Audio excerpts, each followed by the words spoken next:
छोटी छोटी बात होती थी। तब नरेंद्र मोदी मुख्यमंत्री थे गुजरात के, तो बात बात पर ये मनमोहन सिंह का इस्तीफा मांगते थे और मनमोहन सिंह पर जब खुद आप प्रधानमंत्री हैं तो क्या प्रधानमंत्री का यही काम है कि दुनिया भर में घूमते रहना और इवेंट मैनेजमेंट करना और इनका गोदी मीडिया दिखाए कि मोदी का डंका जापान में बस गया, अमेरिका में बस गया, रूस की महिलाएं नंगा नहीं हुई है, ये देश के प्रधानमंत्री नंगा हो गए, प्रधानमंत्री ही नंगा हो गए।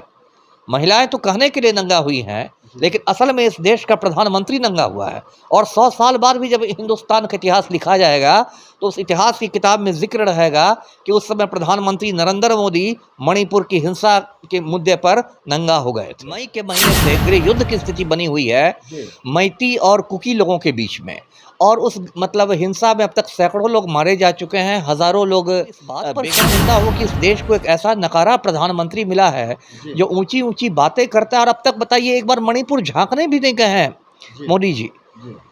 और इस बीच ये अमेरिका घूम के आ गए, फ्रांस घूम के आ गए, इजिप्ट घूम के आ गए, मिस्र घूम के आ गए। गोदी मीडिया देखें जिसमें मोदी के दलाल पत्रकार लोग बैठते हैं, ये गोदी मीडिया वाले दिखाते हैं कि मोदी जी का तो डंका ऐसा बजता है कि इनके एक फोन कॉल पर यूक्रेन का युद्ध रुक जाएगा, है ना, ऐसा बताते हैं गोदी मीडिया वाले। तो ये मोदी जी हैं जो कि यूक्रेन का युद्ध रुकवा सकते हैं, लेकिन अपना मणिपुर इनसे नहीं शांत। दूसरे दोषी जो है वो हमारे तड़ीपार गृह मंत्री हैं अमित शाह, है ना, वो एक दिन के लिए खानापुरी के तौर पर मणिपुर गए और उनका दिमाग तो 24 घंटे लगा रहता है कि कैसे ऑपरेशन लोटस चलाना है, कैसे राज्यों में सरकार गिरानी है, कैसे बनानी है, कैसे विधायकों को खरीदना है, कैसे तोड़फोड़ करना है। तो इसी में तड़ीपार गृह मंत्री का काम चल। अब देखिए ये हालात हो गए हैं कि 1-2 रोज पहले सुप्रीम कोर्ट ने, हिंदुस्तान की सबसे ऊंची अदालत ने उसी वीडियो पर स्वतः संज्ञान लिया है, सुओ मोटो कॉग्निजेंस लिया है। और सुप्रीम कोर्ट के चीफ जस्टिस जो चंद्रचूड़ साहब है, उन्होंने कहा है कि यदि सरकार एक्शन नहीं लेगी तो सुप्रीम कोर्ट एक्शन लेगा। ये अपने आप में मोदी सरकार पर बहुत बड़ा कि सरकार इतनी नकारा साबित हो गई है कि सुप्रीम कोर्ट को दखल देना पड़ रहा है। अब 28 जुलाई को अगली तारीख है सुनवाई। अब तक मेरी समझ में ये नहीं आ रहा है कि मणिपुर में अब तक राष्ट्रपति शासन क्यों नहीं लगा है। संविधान जो है उसमें धारा 356 है, आर्टिकल 356 है, उसमें स्पष्ट कहा गया है कि किसी भी राज्य में यदि कानून के मुताबिक शासन नहीं चल रहा हो तो वहाँ राष्ट्रपति। मणिपुर को लेकर के पूरे चर्चा का विषय बना हुआ, जिस तरह से महिला को हम बोल नहीं सकते हैं, जिस अवस्था में उस अवस्था में उसे घुमाया गया, उसके बाद जो है पुलिस की हिरासत से लेकर के, और पुलिस जो है मुखबिन बनी रही, देखती रह गई। मणिपुर में वाकई में लगता है कि सरकार, डबल इंजन की जो सरकार है वो कहीं ना कहीं फेल नजर आती है। हमारे साथ हैं IPS अमिताभ सर, आइए इनसे जानते हैं कि सर मणिपुर को लेकर के क्या कहना चाहते हैं। देश में पूरा माहौल बना हुआ है, अब क्या कहना है, मतलब मणिपुर की हालत पर तो पूरी दुनिया मतलब अवाक है कि क्या हो रहा है वहाँ। तो पहले मैं मणिपुर के बारे में 2-3 बातें बताना चाहता हूँ दर्शकों को। ये मणिपुर जो है ये पूर्वोत्तर भारत का राज्य है, बहुत छोटा सा राज्य है, लेकिन संवेदनशील राज्य है क्योंकि ये सीमा पर है, ये बर्मा की सीमा पर है, जिस बर्मा को म्यांमार कहते हैं उसकी सीमा से सटा हुआ राज्य है। और इस छोटे से राज्य के 2 भौगोलिक हिस्से हैं, मैदानी इलाका है और पहाड़ी इलाका है। मैदानी इलाका में मैती लोग रहते हैं जो ज़्यादातर हिंदू हैं, और पहाड़ी में कुकी लोग रहते हैं, आदिवासी लोग जो ज़्यादातर ईसाई हैं।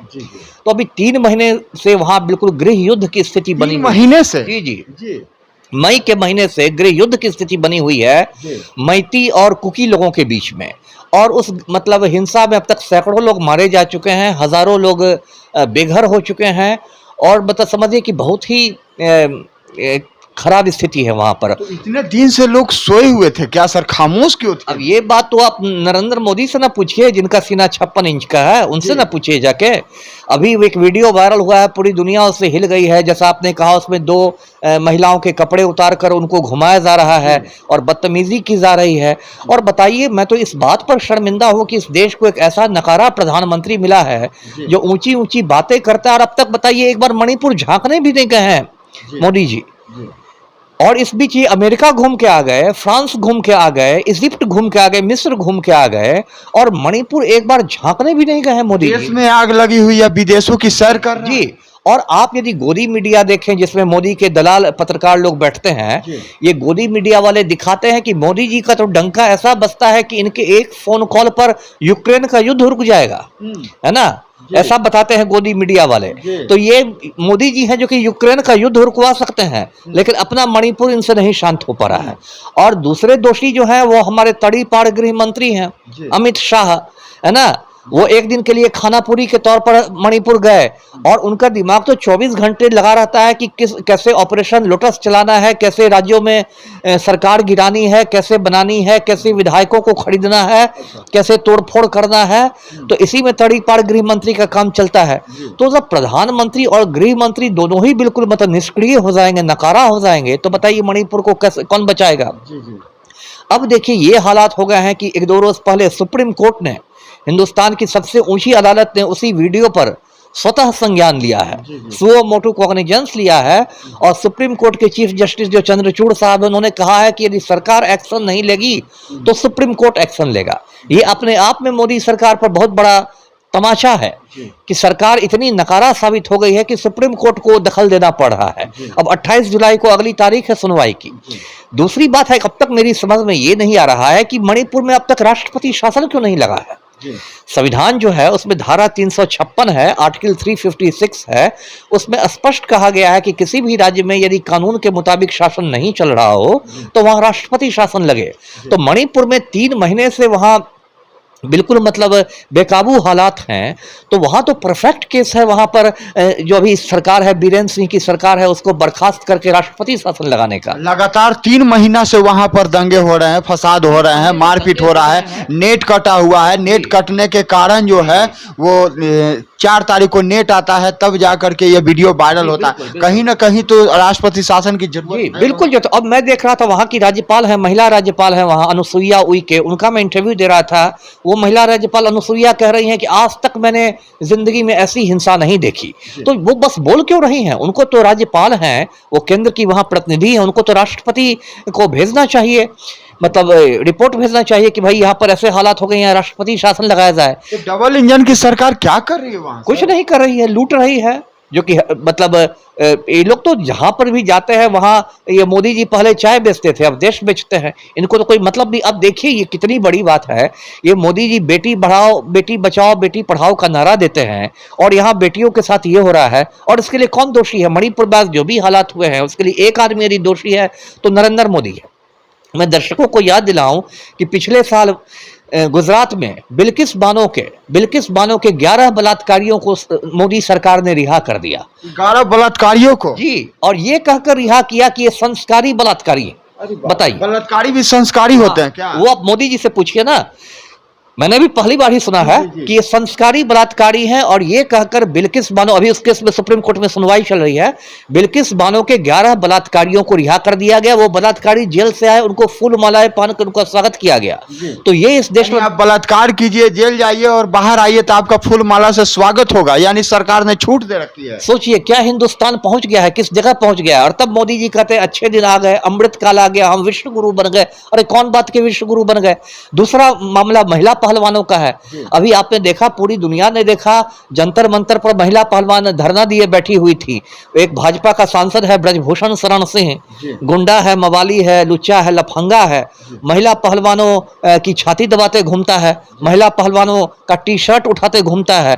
और आज तक नरेंद्र मोदी ने उस आदमी को पार्टी से निष्कासित नहीं किया है, निलंबित नहीं किया है। और ऐसा लगता है कि नरेंद्र मोदी ब्रजभूषण शरण सिंह के अंगरक्षक बन गए हैं, बॉडीगार्ड बन गए हैं। तो कितने शर्म की बात है।